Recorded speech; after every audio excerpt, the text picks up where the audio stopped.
राम जी ने कहा तो भैया मैं 14 वर्ष जंगल में रहूं और आप अयोध्या चले जाओ। ठीक है प्रभु। भरत जी ने कहा जीने का सहारा दे दो, मैं चला जाऊंगा, 14 बरस उनके आसरे बिताऊंगा। पादुका प्रभु ने, प्रभु पैर में पहन के नहीं गए हैं, मैं निवेदन करूं, प्रभु नंगे पांव गए हैं। विशेष उदासीन व्रत है तो कुछ नहीं पहना है। पादुका कहाँ से आई? अपने भरत के लिए ही मानो श्री सीताराम जी ने पादुका अवतार धारण किया है और भरत जी को दिया। भरत जी लेकर आए, सिंहासन पर विराजमान कराया और स्वयं नंदी ग्राम गए। आज भी अयोध्या से थोड़ी दूर पर एक स्थान है नंदी ग्राम। भरत जी वहाँ जमीन में गड्ढा खोदकर शयन करते थे। क्यों? क्योंकि मेरे स्वामी जमीन पर सोते हैं। ऐसा विशेष कठिन व्रत लेकर 14 वर्ष भरत जी ने बिताना शुरू किया। भैया भरत के पावन चरित्र के विषय में कहूँ, मुझ में क्या सामर्थ्य है। मुनि मति ठाड़ी तीर अब लासी। गोस्वामी जी लिखते हैं भरत जी के चरित्र को कहने की बात आए तो बड़े बड़े ऋषि मुनियों की मति यानी बुद्धि अबला स्त्री की भांति सहम कर कोने में चली जाती है, तो मैं किस प्रकार वर्णन करूं। बस इतना कहूं। अभी कथा 1 घंटे और चलेगी। आप सबसे निवेदन है आप अपने अपने स्थान पर बैठ जाएं। कथा भी 1 घंटे और चलेगी। ये मंडल का आदेश है। लौटाओ, अब ना मिली। बताओ, ये तो गलत हो गया। पहले बताना था ना बेचारे, एक तो सीट छोड़ी ऊपर से मिला भी नहीं। एक आपको बात बताऊं, आप लोग के ऊपर नहीं है, होगी कहीं की बात। एक व्यक्ति का स्वभाव था ना हमेशा 2 बार प्रसाद लेने। पहले दाएं से ले, पाछे कर ले, फिर बाया फैला दे। रोज का नियम। एक दिन हुआ क्या, जैसे दाएं वाले से लिया, पीछे किया, बाया फैलाया, आगे प्रसाद खत्म हो गया, पीछे वाला कुत्ता खा गया।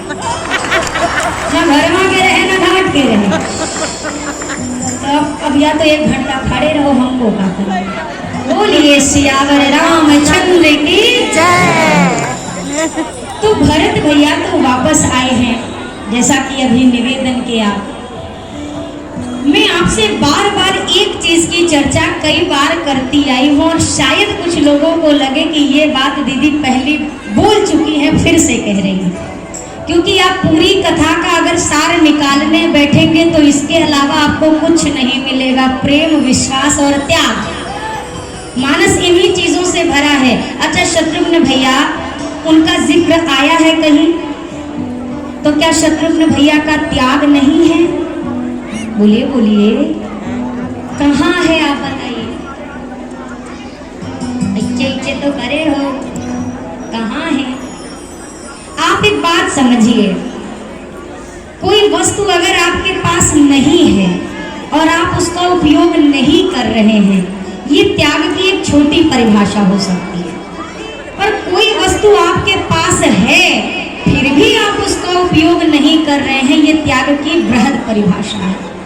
राम जी, लक्ष्मण जी अयोध्या के सुख संपत्ति से दूर हैं। भरत भैया भी दूर चले गए।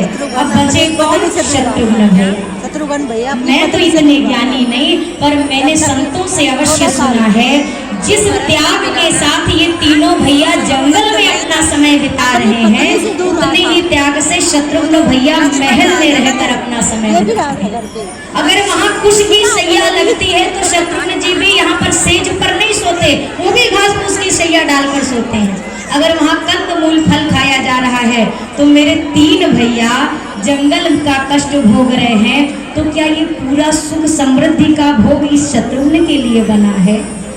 वो जंगल का जो भी है नियम, उस हिसाब से शत्रुघ्न भैया यहाँ रहकर जीवन बिता रहे हैं।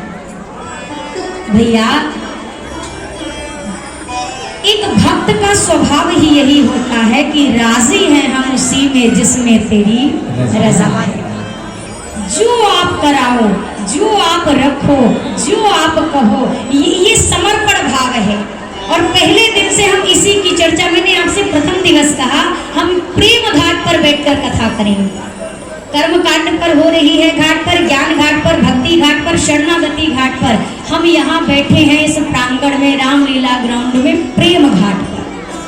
यहाँ प्रेम की चर्चा होगी, क्योंकि जो मनुष्य जीवन में प्रेम पा जाए और प्रेम करना सीख ले, फिर उसके लिए कुछ अछूता नहीं रह जाता है। सूरदास जी महाराज रात में संकीर्तन करके लौट रहे हैं, हरे कृष्ण करते हो लौट रहे थे। रात्रि का समय है, नेत्रहीन है। आगे चलते चलते एक बड़ा सा गड्ढा है, पर सूरदास जी को क्या पता, वो तो अपनी गति से चले जा रहे। भगवान को लगा अगर अब सूरदास जी को नहीं पकड़ा तो ये गड्ढे में गिर जाएंगे। छोटे से बालक का वेश बनाया ठाकुर जी ने और सूरदास जी के पास आए। कदम पड़ने ही वाले थे तब तक कहा, अरे बाबा कहाँ गड्ढे में कूदे जा रहे हो, पीछे आ। अर्धरात्रि का समय, बालक। सूरदास जी ने कहा, लाला तू कौन है? बोला मैं गोपाल हूँ। गोपाल यहाँ क्या करता है? बोला मेरी एक गैया कहीं खो गई है और मारी मारी फिर रही है, उसी को सही जगह लेने आया। अच्छा बाबा चल मैं तेरी लाठी पकड़ के तुझे तेरी कुटिया तक पहुंचा दूं। जब आप किसी की लाठी पकड़ते हो तो लाठी का एक छोर पीछे वाला पकड़ता है और एक छोर आगे वाला।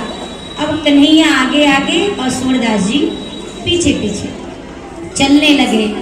अब भक्त का हृदय यही चिंतन करता है कि कहाँ मेरा भगवान मुझे मिल सकता है। सूरदास जी सोचने लगे, नाम गोपाल है, गैया खोई है, इतनी रात में ये कोई और गोपाल नहीं है, ये वही गोपाल है।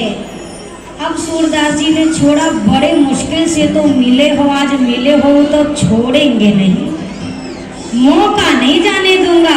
अब सूरदास जी ने क्या चतुराई की, लाठी पे हाथ खिसकाना शुरू किया। धीरे धीरे ऐसे से धीरे धीरे हाथ अपने खिसका रहे हैं।